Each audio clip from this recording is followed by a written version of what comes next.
اللہ من الشیطان الرجیم بسم اللہ الرحمن الرحیم قال خذها ولا تخف سنعيدها سیرتها الاولى واضمم يدك الى جناحك تخرج بيضاء من غیر سوء آیت اخرى۔ ترجمہ جاری تھا سورہ طٰہٰ کا، آیت نمبر 21 سے لے کے آیت نمبر 26 تک ہے کہ خداوند عالم اور جناب موسیٰ کی گفتگو چل رہی ہے۔ قال خذها، خداوند عالم نے کہا کہ خذها، اس سام کو لے لو، وہ عصا جو سام بن گیا تھا اسے لے لو، ولا تخف، خوف نہ کھاؤ۔ یہ خوف اس لیے نہیں تھا کہ جناب موسیٰ کو سانپ سے خوف آتا ہو۔ جناب موسیٰ جانتے تھے کہ یہ سانپ کوئی نقصان نہیں دے گا، یہ سانپ کوئی نقصان نہیں دے گا، یہ عصا کوئی نقصان نہیں دے گا۔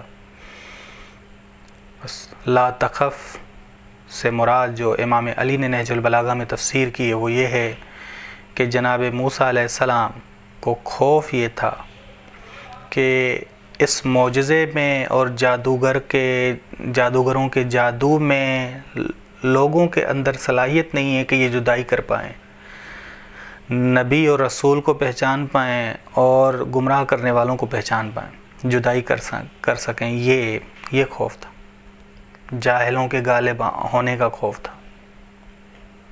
خوف یہ نہیں تھا کہ میں عصا نہیں، وہ ڈر نہیں رہے تھے، انہیں پتہ تھا کہ سانپ کوئی نقصان نہیں دے گا۔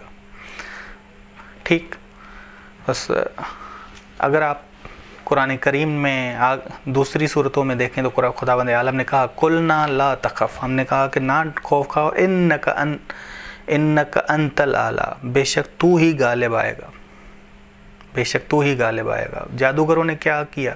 جناب موسیٰ نے تو حقیقت میں سانپ بنایا اور سانپ چلتا ہوا دکھایا، اس اژدہا کو سانپ اذن الہی سے بنایا۔ قرآن کریم نے کہا یخیل الیہم من سحرہم، لوگوں کے خیالات پہ تصرف کیا اور خیالات میں دکھایا کہ انہوں نے بھی سانپ بنائے، رسیوں کو سانپ بنا دیا۔ بس یہ ذہن میں رکھیے گا کہ ان کے لوگوں کے خیالات پہ تصرف کیا، لیکن خداوند عالم نے ایسی تدبیر کی کہ وہ جادوگر ہی پہلے جو جادو کر رہے تھے، لوگوں کے خیالات پہ تصرف کر رہے تھے، خیالی سانپ بنا رہے تھے، انہی کو مومن بنا دیا۔ جناب موسیٰ علیہ السلام کی رسالت پر ایمان لانے والا پہلے انہی کو قرار دے دیا۔ بس خوف کیا تھا؟ خوف یہ نہیں تھا کہ سانپ مجھے کاٹ دے گا، انہیں پتہ تھا کہ سانپ جو ہے نقصان نہیں دے گا۔ لا تخف، بس خوف نہ کھاؤ، جاہل غالب نہیں آئیں گے، تو ہی غالب آئے گا۔ کہ دوسری آیات نے بھی بتایا، نہج البلاغہ نے بھی بتایا سنعیدها سیرتها الاولیٰ، اور تم اسے سانپ کو لے لو، ہم اسے پہلی حالت میں لوٹا دیں گے، تیرے ہاتھ میں آئے گا یہ تو عصا بن جائے گا، عصا بن جائے گا، سنعیدها، بس حتماً اسے لوٹا دیں گے، پہلی والی حالت میں تیرے ہاتھ میں آئے گا۔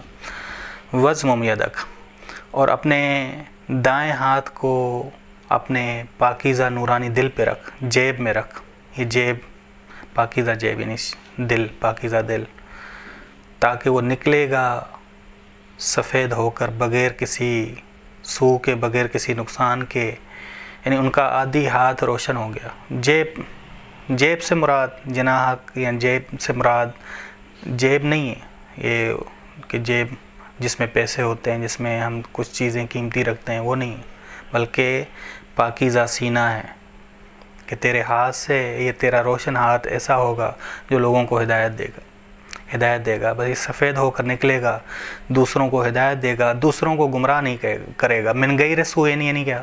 نقصان نہیں دے گا، یعنی گمراہ نہیں کرے گا۔ تیرا ہاتھ ہے موسیٰ، پاکیزہ دل پہ رکھ، روشن ہو جائے گا، اور دوسروں کو کیا کرے گا؟ دوسروں کو ہدایت دے گا۔ من غیر سوء، نقصان نہیں دے گا، گمراہ نہیں کرے گا، تاریکی میں نہیں ڈالے گا، بس یہ دوسرا معجزہ۔ آیت اخرى، یہ دوسرا معجزہ ہے تیرا، لنریک من آیاتنا الکبریٰ، تاکہ ہم تمہیں مشاہدہ کریں اپنی بڑی آیات کو، کیونکہ تو رسالت کا بوجھ اٹھا رہا ہے، بس اس نار کو دیکھا، اس آگ کو دیکھا، اے رسالت کا بوجھ اٹھایا، اب اذهب الى فرعون، تو جا فرعون کی جانب، انہ طغی، وہ سرکش ہوا، اس نے لوگوں کو کیا کہنا شروع کر دیا؟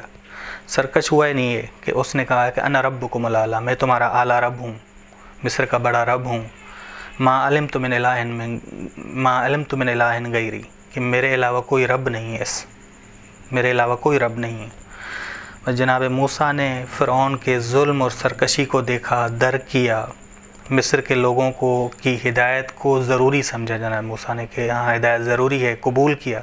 قال، اے میرے پروردگار خدا، رب، اے میرے پروردگار، عرض کی خدا کی بارگاہ میں، قال نے عرض کی، دعا کی، رب اشرح لی صدری، میرے سینے کو شرح صدر کر دے خدا بندے والا۔ بس خدا، اول جو شخص سرکش ہے، ظالم ہے، جو خود کے رب ہونے کا دعویٰ کرتا ہے، رب حقیقی کا انکار کرتا ہے، اس کے مقابلے میں شرح صدر مانگتا ہوں کہ میرے اندر شرح صدر ہونی چاہیے، شرح صدر ہونی چاہیے۔ رب شرح لی صدری، میرے سینے کو کھول دے، شرح صدر کر دے، ویسر لی امری، میرے لیے معاملے آسان کر دے۔ بس یہ ظالم ہے، طغا، سرکش ہے، بس اس سرکش اور ظالم کے مقابلے میں میرے پاس کوئی وسائل نہیں ہے خدا بندے والا۔